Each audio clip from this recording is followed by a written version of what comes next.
ডিসেম্বরের মধ্যে জাতীয় সংসদ নির্বাচনের দাবিতে এখনও অনড় বামপন্থী দলগুলো।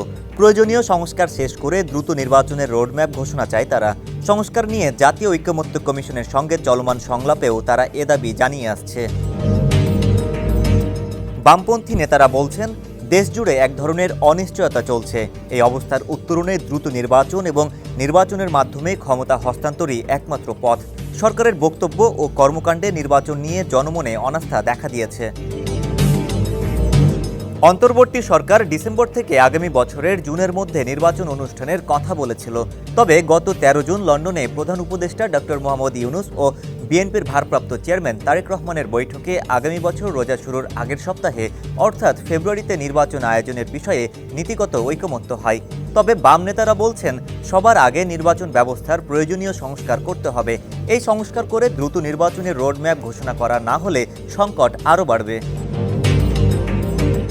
বাম গণতান্ত্রিক জোটের কয়েকজন নেতা সমকালকে বলেছেন, তারা বরাবরই বলে আসছেন প্রয়োজনীয় সংস্কার শেষে দ্রুত নির্বাচন দিতে হবে।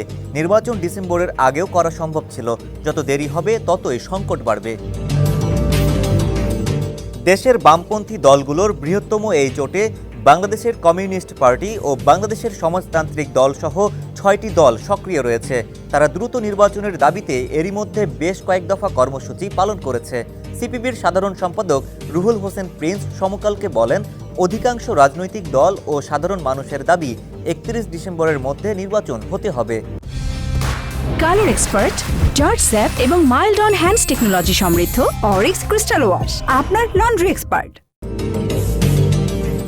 বাসদের সাধারণ সম্পাদক বজলুর রশিদ ফিরোজ বলেন, আমরা চাই অন্তর্বর্তী সরকার দ্রুত নির্বাচনের তারিখ ঘোষণা করুক, সুষ্ঠু ভোটের মাধ্যমে নির্বাচিত সরকারের হাতে ক্ষমতা হস্তান্তর করুক।